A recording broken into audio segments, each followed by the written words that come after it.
Hello everybody and welcome back to Great Leveler Gaming. I am the Great Leveler, and on today's episode is another Lev Talks, and today we're going to be talking about the Resident Evil 3 remake that was released this year. We're going to be discussing our high points, our low points, and just general other moments from the game, so be warned, this is going to be a spoiler-filled discussion, and we're also going to be having some talking points from Resident Evil 2, so there's going to be spoilers for that game as well. So if you haven't played either of those games, be warned, there are going to be spoilers, but I hope you guys enjoy this Lev Talks. It's a little bit of a longer episode, but I've absolutely had a blast doing it, and I hope you guys enjoy it as well. Let's crack on. So guys, today we've got with us Grizzly Bear Games, who's followed the channel a little bit, and he's a big Res Evil fan, or at least he definitely seems to be one. And do you want to say hello first off? Hello. This is our second time recording this little Lev Talks, because last week when we recorded it turned out none of his audio recorded on my end, which was a bit of a kick in the teeth because it was really good recording, but we are constant professionals, of course. So we're going to start off this video, we're still going to go over the same talk points, but obviously we've already had this conversation before. So we're going to first start off talking about the positives about the game, what our top moments from the game actually were. So, what were your top moments from Resident Evil 3? I'd probably have to say most of the beginning part of the game, like the downtown area, but more specifically, just little moments such as when Jill comes out of the sewers for the first time and Nemesis reaches down into the sewers to pull her out. Yeah. I thought it just really caught me off guard, that part. Yeah. And it's just such a small, tiny moment that no one really thinks twice about, but I thought it was really good. Yeah, I completely agree. And of course, when Jill drives the Nemesis off the parking lot roof. Yeah. It's really cinematic, and I just really liked that moment. It was really cool, I think. Yeah, well, cinematics were perfect in this game. That first moment we're coming out of the sewer, I've just replayed that part of the game for my second playthrough, and that whole sequence with him pulling you up through the grate and then seeing the flamethrower, seeing him with a weapon for the first time, that whole little section was just really cool. And I have to agree, my favourite part of the game, although it makes it sound like it's all downhill from there, was actually the opening. Like you said, the driving off the top of the car park. As ridiculous as that was. Yeah, it was really over the top. Yeah, that whole opening sequence was over the top, but it was so much fun. It established that Jill is someone incredibly resilient and very capable. I mean, from the Nemesis bursting through that wall, she didn't just straight away run away. Her first instinct was get a gun and shoot it in the head. And it's only when that didn't work that she ran away, and even then she just kept. So that whole opening sequence, I think, was done really well. It was a perfect introduction to Jill and a perfect introduction to the Nemesis. And on that point, before we go any further into talking about the game, I always forget to mention it, this is going to be a spoiler filled conversation, so if you've not played the game and for some reason are listening to our discussion about it, you're going to have some bits of the game spoiled for you if you haven't already up to this point. But although we have primarily talked about just the opening, but for me that whole opening sequence was just absolutely cinematic and gameplay perfect. It was just so exhilarating. It set up perfectly what the rest of the game was going to be, which was just a relentless fleeing horror-filled action game. And so that was my favourite moment. It was a long section, but that was definitely my favourite moment. But of course you can't have a favourite moment without the worst moment. And yes. I know what your worst moment was going to be because we talked about it last week, but I already guessed it as well from your comments you left on the channel. Go on, tell us what your worst part from the game was. That bloody hospital horde section with Carlos at the end. Yeah. I'm not a big fan of horde sections in games in general. You know, trying to survive so many waves. I find it just gets a bit boring after a bit. But luckily it's only short. It's only about 5 minutes in total. But it could have been improved if it was Jill doing it, because Jill gets so many more weapons. Oh yeah, and cooler weapons. Yeah, and cooler weapons, whereas Carlos just gets the handgun and the assault rifle. I'm not even going to count the knife. So you're very limited to what you can use, and if it was Jill, it'd be a bit more tolerable just because she has so many more guns than Carlos does. Yeah, I personally, I enjoyed that section, but I understand why it got such a negative kind of feedback from a lot of fans. You're not the only person I've heard say that they dislike this horde section. I enjoyed it because it was fun just to unleash on zombies, but that's not what Resident Evil's really about. I mean, if I want to just go silly and fight off hundreds of zombies, there's a dozen other games out there. If you want to mow down zombies, go play one of them. That's not what Resident Evil's about. These zombies are supposed to be a legitimate threat, and all of a sudden they're just boring cannon fodder. In a way, it is sort of not therapeutic, but nice to unload. Yeah. Oh yeah. That's why I liked it. The idea is to conserve your ammo, but then when you just put in this situation where it's just go nuts, shoot everything, and you're given a lot of ammo even in that section to do it. It is kind of cool because in Resident Evil games I always found that I would try and conserve my ammo, but then I realised that towards the end of the game I'm carrying around like 40 grenade rounds and loads of magnum ammo and all this stuff. I was like, there's nothing really left to use it on anymore. So I've stockpiled all this stuff, but I can't even use it. Like, sure, there's the last boss, but he don't take everything. No, well, you hope not, anyway. He didn't really offer much. I mean, it's just zombie after zombie. There's nowhere really to run to. There's no real planning involved, and the zombies are all of a sudden a lot easier to put down, which they're a lot easier because of how many there is. It's exactly balanced around them being much higher in numbers, so they're easier to kill.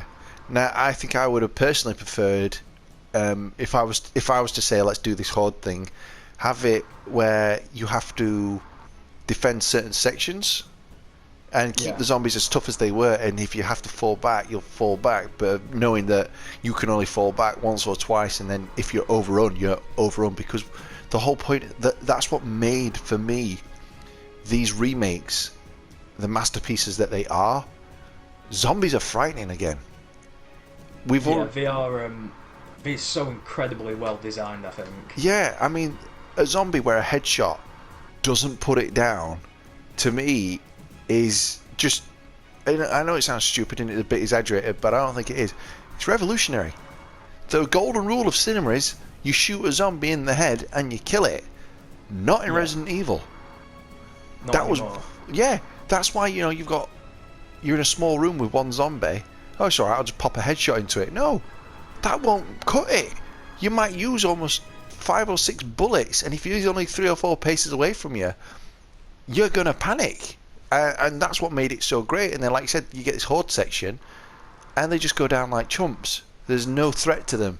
The only threat you get is because you get the hunter in there. I think it could have been executed better and given the players, I don't know, more Resident Evil feel to it. But overall, they are. We haven't talked about my worst moment. I don't really have a worst moment, but I think for me, my worst moment in Resident Evil 3, and it's a weird one, was the second boss battle with the Nemesis. The dog Nemesis. The dog Nemesis. Because if you watch my Let's Play, and when I got to that moment, I left my shotgun because I had like 2 or 3 shells left. So I left my shotgun in one of the lockboxes because I figured that there wasn't going to be another boss fight so soon, and I didn't want to be carrying a shotgun around that was of no use to me if I had to pick up a dozen different items. Lo and behold, I get past that next section, I'm all of a sudden thrust into a boss battle with just a pistol and a few grenades and a load of shotgun ammo, and I can't use it. And what was really frustrating about it is every other boss fight in the game, the first one on the construction site rooftop, if you die, it spawns you back just before the fight in front of a save point and a lockbox. An item box. Yeah, so you can change your weapons. The fight against it, the Nemesis in the little acid pit, again, if you die, it chucks you back to just before it, with a save point and a lockbox, an item box. I don't know why I keep calling it a lockbox. And again, for the last one, the exact same thing. So all the boss fights give you that choice. Now, obviously, if you haven't got the weapons or the ammo, you haven't got them. But the fact that it didn't give you anything to like adjust your strategy with, and just threw you into a boss fight, that caused me to then have to reload to an earlier save because I didn't have the necessary weapon, was so annoying. It's an okay boss fight. The problem I had with it though, it just tanks so much damage. Yeah. And you give them the mind throw around, you know, you're supposed to shoot it on the wall, and as it runs all across the wall, it blows up, and you can do lots of damage to it. But even then, it feels like he just pumps so much into it. It feels like he's artificially trying to reduce how much ammo you've got. Yeah. But I agree. Yeah, even then, it's a bit strange how they do it, because just after that, you're back to playing as Carlos in the hospital. Yeah. And then after that, it's the final stretch of the game. Exactly. Compared to some of the other fights, I think that was definitely my least favourite. The emergence of the second form Nemesis was fantastic. I thought it looked awesome the way it launched itself out of the water. I thought the whole setup for it was great. I think the location was great. I thought the fight in general was okay, except for the problems we've just stated. But overall, yeah, definitely my least favourite part of the game. Yeah. I think just what I was disappointed with is, well, like you said, when he does jump out the water, it is a cool moment. Yep. But I was just longing for the humanoid form of Nemesis after that happened. Yeah.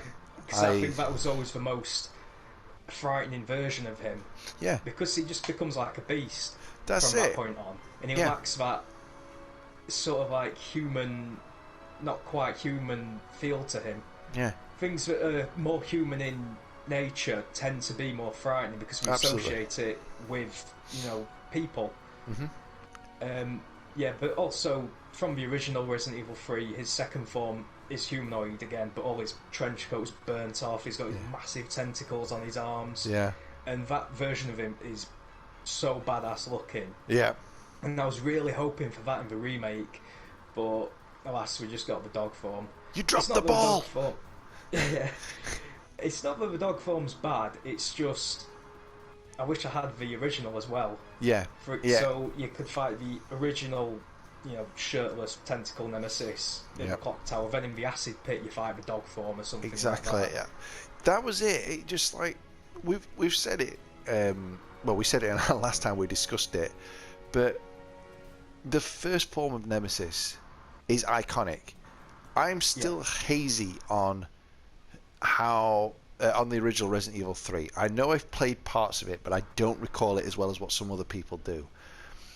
But even I know how iconic Nemesis was. And it just feels like they rushed to get him into the second form, maybe to try and surprise people like, haha, you thought it was just going to be a step-for-step remake? Nope, look at it this form. Which I understand. But the whole reason that Nemesis is so iconic is because he's so identifiable. And changing him into this form was awesome, but far too soon. But anyway, we're going to discuss more about the Nemesis and his design and stuff in a bit. But that was supposed to just be talking about our best moments and worst moments. So what about the characters then? Should we talk about the good old characters of Jill Valentine first off? Did you like her? Yeah. Like I said last time, the bar for good Resident Evil characters is basically an inch off the floor.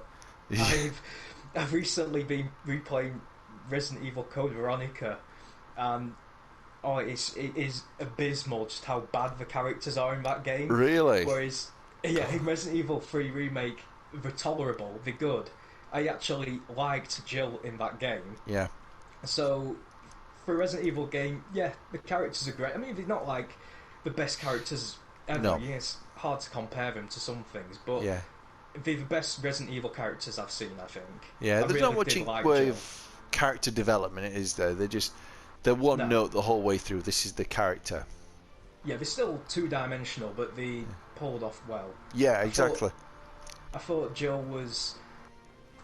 There was a fine balance between her being like this essentially special forces soldier, you know, she's faced these monsters before. Yeah.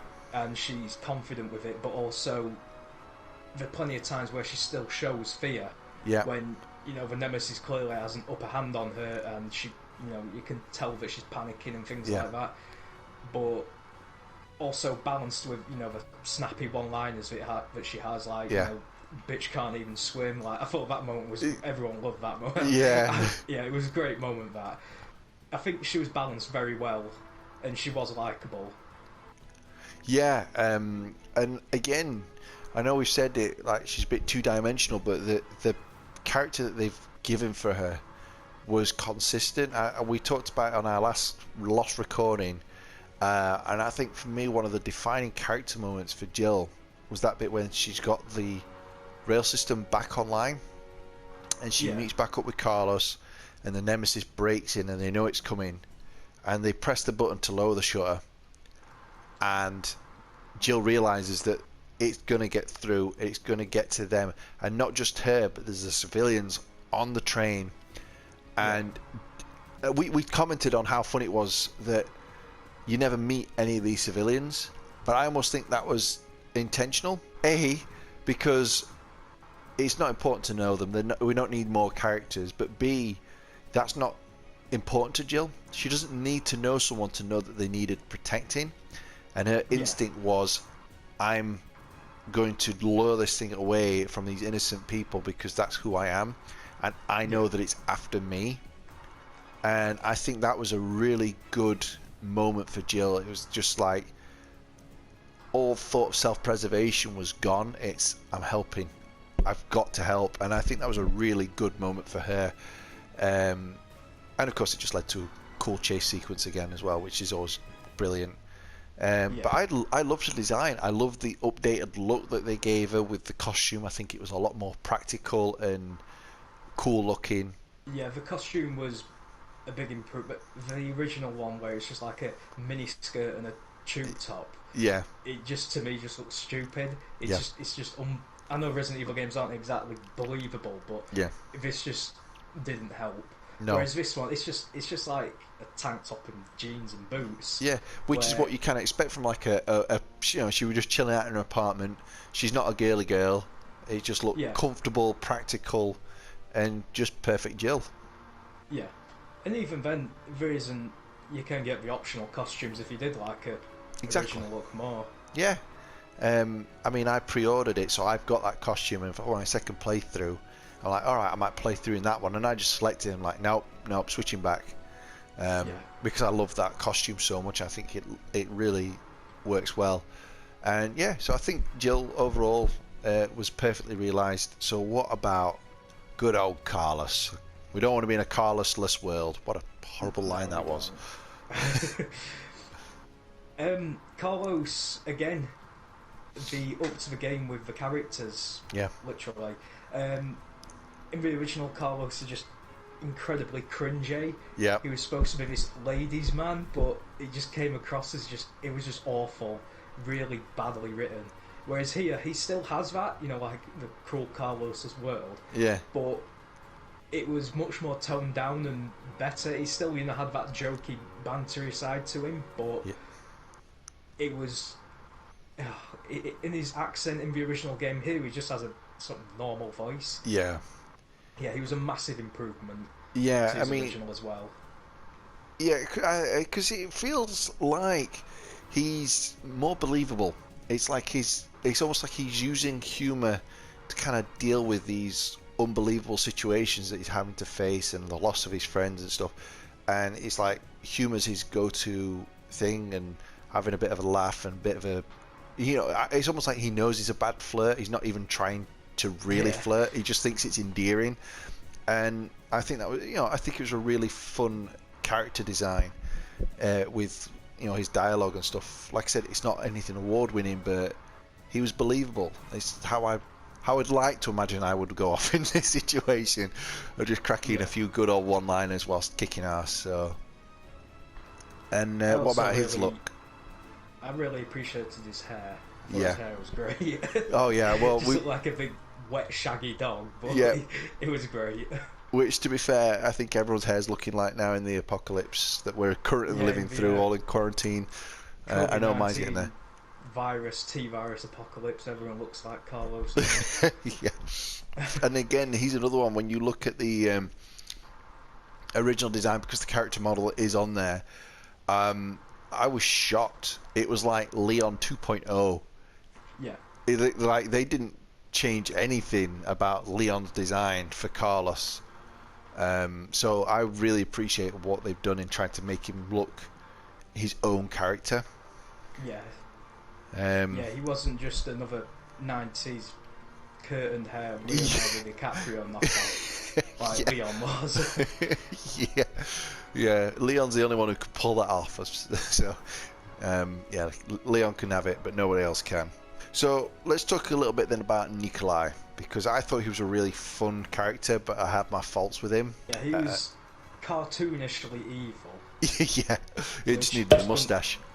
Yeah, it just goes back to Resident Evil characters being very one-dimensional. Like, as soon as you meet Nikolai, you realise, like, oh, this is the bad guy. Well, yeah, when he walks in and kills one of his own men without, like, even a word, it's like, Yeah. In fact, again, if you watch my Let's Play on the... Because I died not long after first meeting him, and it put me back just before that cutscene. The first thing I tried to do once I got control of Jill was try and shoot Nikolai in the back of the head, but the game wouldn't let me. So, yeah, he was instantly dislikable, and he just improved on that as it went through.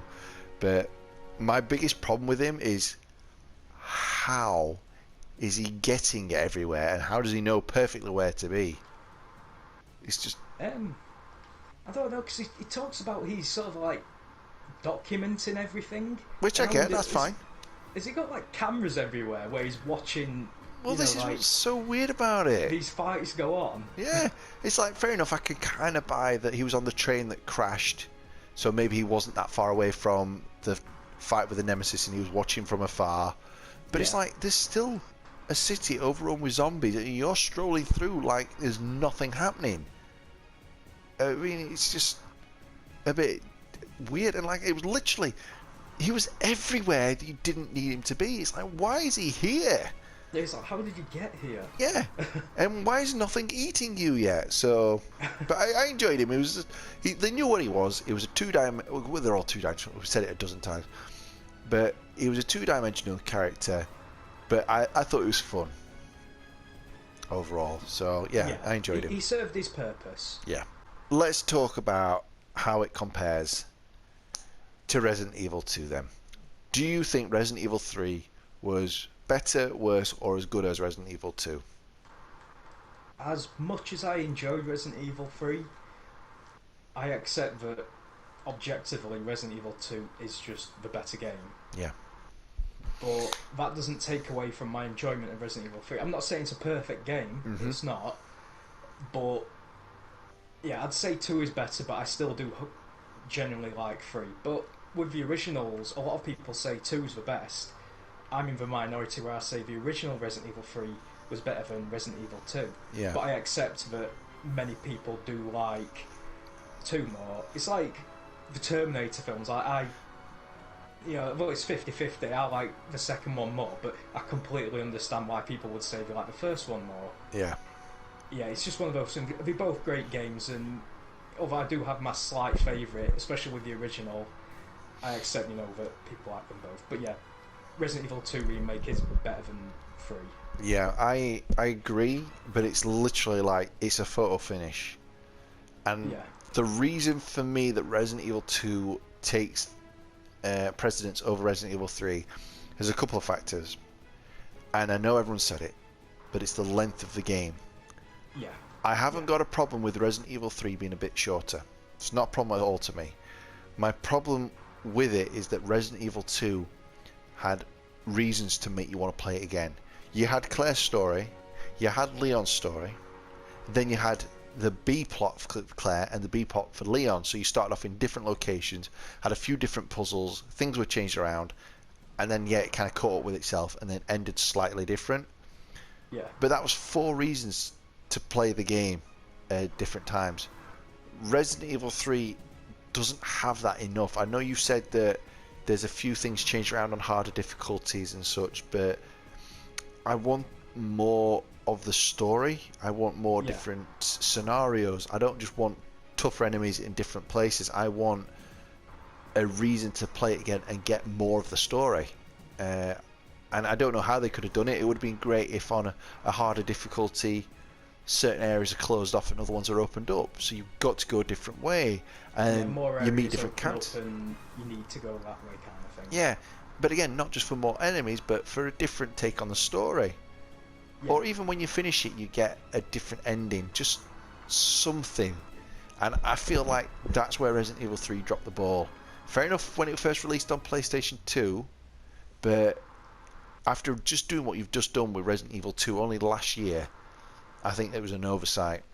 And again, I think that's also what's been a problem for Resident Evil 3 is, and of course they had to release Resident Evil 2 first. It was an obvious choice, but by having Resident Evil 3 come out so close after just doing such a fantastic game, they've invited too many comparisons.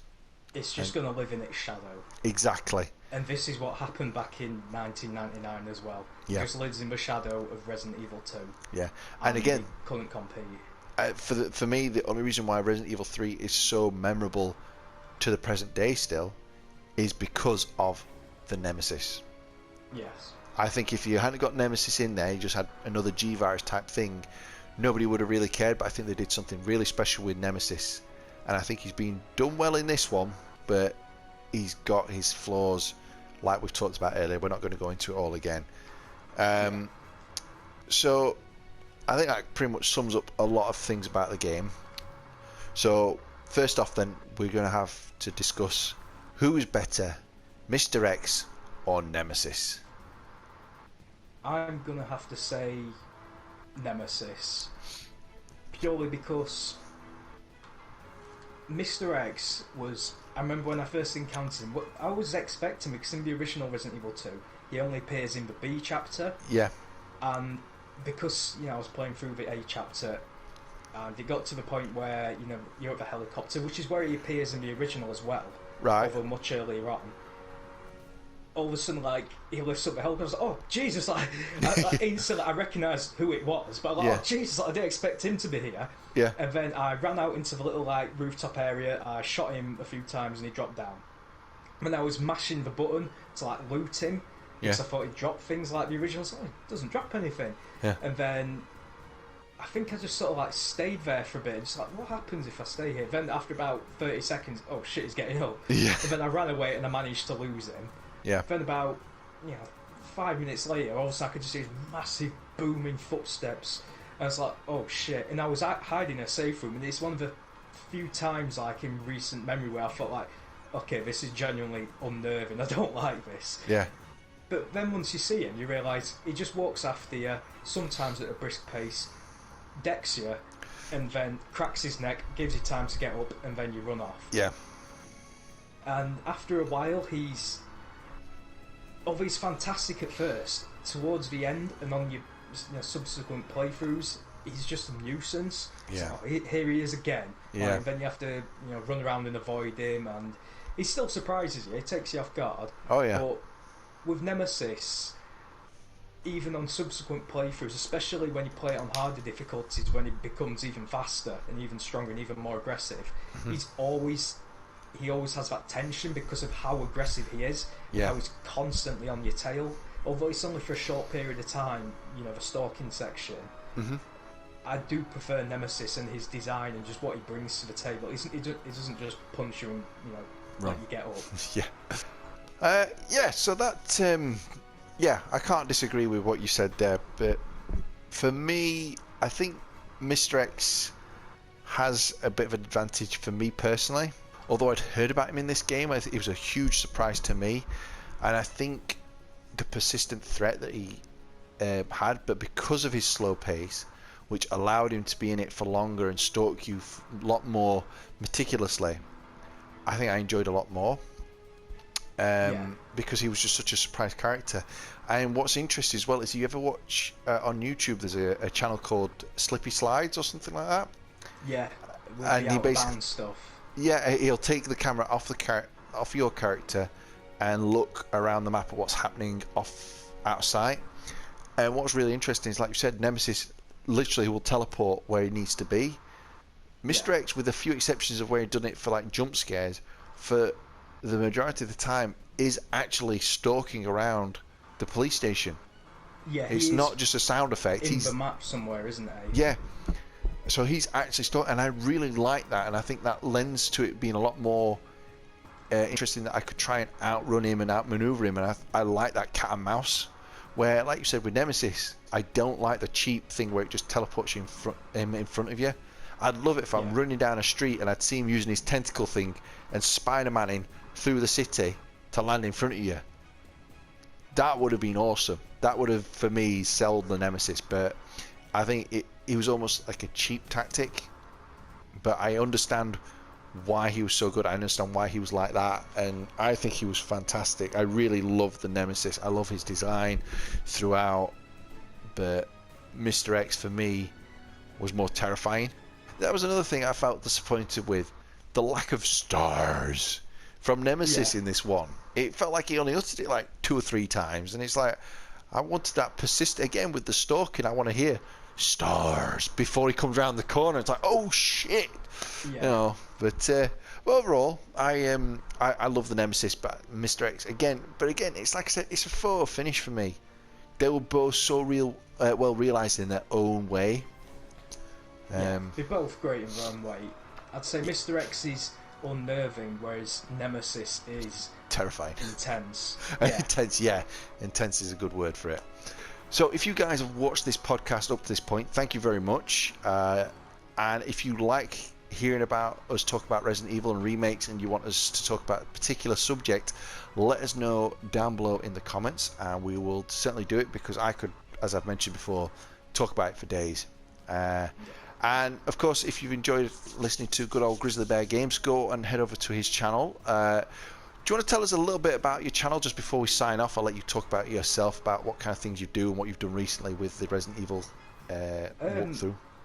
So recently I made a video where I talked about how we can make Resident Evil 3 longer, which I quite enjoyed making that video. It was more work going into it than I originally anticipated. It usually is. To make I do want to make another video similar to it, and I am planning to. It's just a matter of just getting down to it. I'm hopefully going to start it in the next few days, because, you know, for a channel that has 22 subscribers, it did fairly well. Yeah. And, you know, it did encourage me to make another one, because I mentioned that I would make one, but I thought, I don't know. But people are liking it, so I thought, okay, I'll see if I can make another one. Other than that, I make Hitman videos, which I've sort of finished that series at the moment. But yeah, if you like Resident Evil and Hitman, feel free to subscribe. And I'm going to put, if I can do it properly, a card up in the top right corner now, and there will be a link in the description, of course, down below. But yeah, do especially check out his Resident Evil 3 walkout and about how he would expand the game. It's really, I thought it was quite fun, and I'd like to see something else similar to it. But yeah, I think that's all from us. So again, thank you for watching up to this point, and I'll see you all on another Lev Talks and another episode of just general gameplay in the meantime, coming soon. Bye. Bye.